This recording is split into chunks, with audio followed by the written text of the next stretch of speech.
Hindi inasahan ng marami ang pagpasok sa top 5 ng senatorial candidates na sina Bam Aquino at Kiko Pangilinan na madalas naghahabol noon sa mga survey. Pero paano nga ba sila nakahakot ng milyon-milyong boto? Nasa frontline balitang yan si Marian Enriquez.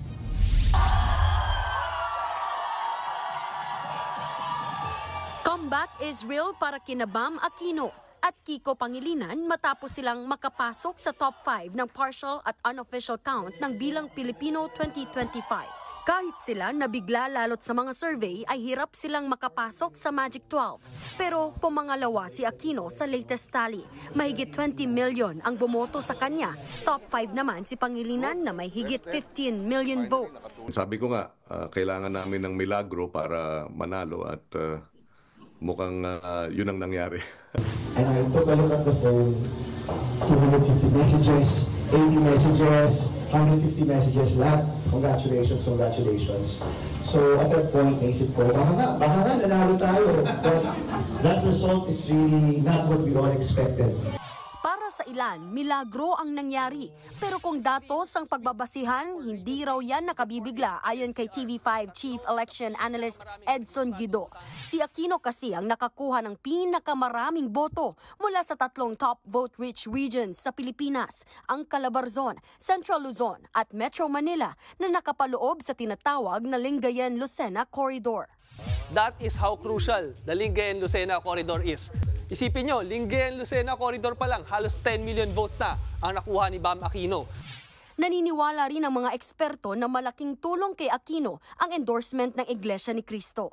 Nakinabang din daw ang tandem nila ni Kiko Pangilinan sa mga botanteng millennials at Gen Z at sa hidwaan ng mga Marcos at Duterte. Because I think the Filipinos are also sick and tired already of divisiveness. No? Yung hindi natin nakita, yung third force no? Na nandyan lang. And then they were able to capitalize on that. Not to mention the issues na sinakyan nila.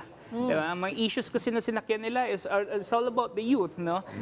Education. Kay Senator Kiko is more about food security, agriculture, na talagang pangailangan natin ngayon. So I think it resonated well with the public. Ikinatuwa rin ni former Vice President at ngayon Naga City Mayor Leni Robredo ang pagkapanalo ng Kiko-Bam tandem. Yung ranking nila was so much more than we expected. So ito parang assurance that the movement is strong.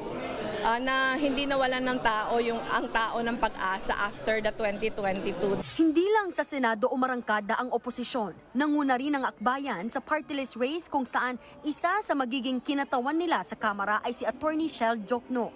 We were also not sure how the results would come out because of the surveys that we had seen. But I think it's a combination of the work that Akbayan did on the ground as well as what we call the air war pagdating sa kampanya.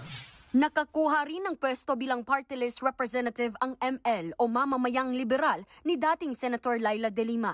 Dahil sa pagkapanalo ng mga kinatawan ng Liberal Party at Akbayan, mas naging kumpiyansa si Senate Minority Member Risa Hontiveros. Hindi raw ito simpleng comeback lang dahil mas lalo raw lumakas ang totoong oposisyon sa Senado at Kamara. Nagbabalita mula sa Frontline, Marian Enriquez, News 5. Mga kapatid, Jiggy Manikad po, iba na ang may alam at may pakialam sa panahon ngayon. Para sa konkreto, kumpleto at komprehensibong balitaan sa Frontline, mag-follow at mag-subscribe sa social media pages ng News 5.